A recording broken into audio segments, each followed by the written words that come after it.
మంత్రులకు శాఖలు కేటాయిస్తూ ఏపీ ప్రభుత్వం మరికాసేపట్లో జీవో విడుదల చేయనుంది. నిన్న మంత్రులుగా ప్రమాణం చేసిన 11 మందికి శాఖలు కేటాయించడంతో పాటు ఇప్పటికే కేబినెట్ లో ఉన్న మంత్రుల శాఖలు కూడా మారే అవకాశాలున్నాయి. మొదటి నుంచి మంత్రులుగా ఉన్న వారిలో కొందరికి ప్రమోషన్ ఇచ్చి మరికొందరి శాఖలు మార్చే ఆలోచనలో ఉన్న సీఎం చంద్రబాబు ఆ దిశగా కసరత్తు చేశారు. 5-6 శాఖల్లో మార్పు ఉండే అవకాశం ఉంది. శాఖలు మారే వారి జాబితాలో గంటా శ్రీనివాసరావు, కొల్లు రవీంద్ర, కేఈ పేర్లు వినిపిస్తున్నాయి. దేవినేని, నారాయణ, యనమల, మాణిక్యాలరావు శాఖల్లో మార్పు ఉండకపోవచ్చు. కొత్తగా కేబినెట్ లోకి వచ్చిన భూమా అఖిలప్రియకు స్త్రీ శిశు సంక్షేమం, యువజన, క్రీడల శాఖలు కేటాయించే సూచనలు కనిపిస్తున్నాయి. అలాగే లోకేష్ కు పంచాయతీరాజ్, గ్రామీణాభివృద్ధి శాఖ ఇచ్చే అవకాశాలు ఉన్నట్టు తెలుస్తోంది. రేపు మధ్యాహ్నం కేబినెట్ సమావేశం కానుంది.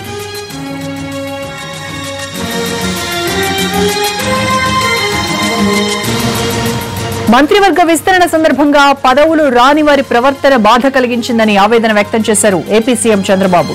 ఎంపీలు, ఎమ్మెల్యేలు, ఎమ్మెల్సీలతో అమరావతి నుంచి టెలికాన్ఫరెన్స్ నిర్వహించిన బాబు కొందరు శృతి మించి ప్రవర్తించారని ఆవేదన వ్యక్తం చేశారు. 26 మంది కేబినెట్ లో చోటు లేదన్న విషయాన్ని నేతలు గుర్తించాలన్నారు బాబు. ఏదైనా ఇబ్బంది ఉంటే తనతో చెప్పుకోవాలి తప్ప రోడ్డెక్కడం సరికాదన్నారు. ప్రజలు బాగుంటేనే పార్టీ కూడా బాగుంటుందన్న విషయాన్ని గుర్తించాలన్నారు. 2019 ఎన్నికల్లో గెలుపే లక్ష్యంగా పనిచేయాలని సూచించారు ఏపీ సీఎం.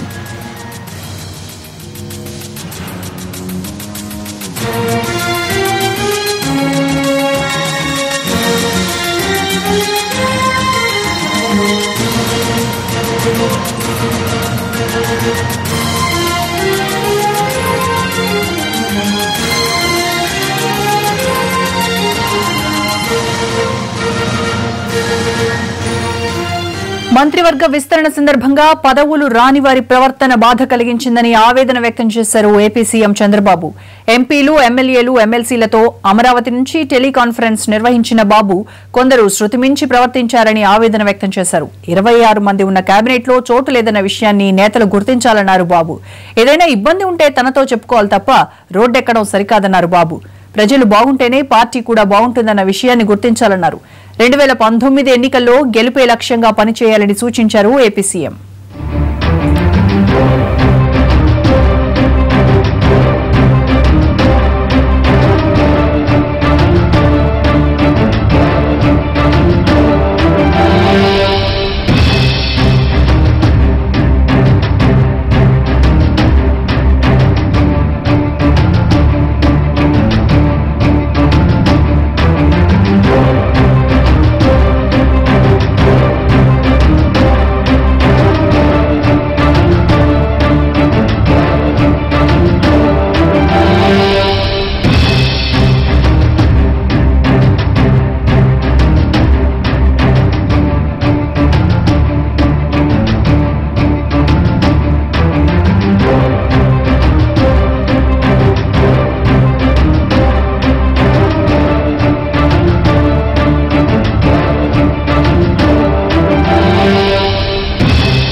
దీనికి సంబంధించి మరిన్ని వివరాలు మా ప్రతినిధి రమేష్ ఆలూరు నడుదాం. రమేష్, మంత్రులకు శాఖల కేటాయింపై ఎప్పటిలోగా క్లారిటీ వచ్చే అవకాశం ఉందంటారు? ఈ రోజు మధ్యాహ్నం 3 తర్వాత దీనిపై ఒక స్పష్టత వచ్చే అవకాశం కనిపిస్తోంది. ప్రస్తుతం ముఖ్యమంత్రి సీఎంఓ అధికారులతో పాటు తన నివాసంలో భేటీ అయ్యారు.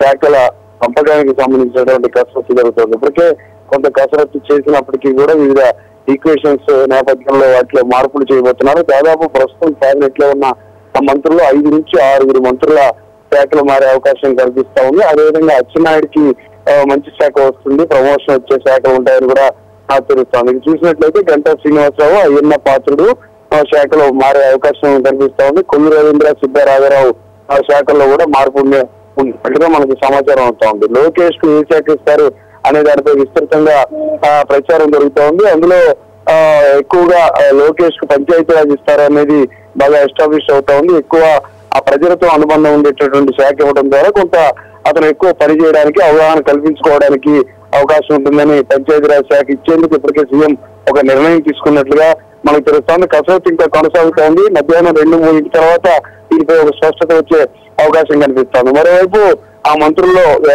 పదవుల్లోకి వచ్చిన మంత్రుల్లో కూడా ఇదే టెన్షన్ కనిపిస్తా ఉంది. ఎవరెవరి శాఖలు విభజిస్తారు, ఎవరికి ఏ శాఖ దక్కుతుంది, కీలక శాఖ దక్కుతుందా లేదా అనే దానిపై కూడా కొత్తగా వచ్చినటువంటి మంత్రులు ఆలోచనలు పడుతూ ఉన్నారు. దానిపై వాళ్ళు ఎప్పుడైనా చర్చించుకుంటున్నటువంటి వాతావరణం మనం చూస్తా ఉన్నాం.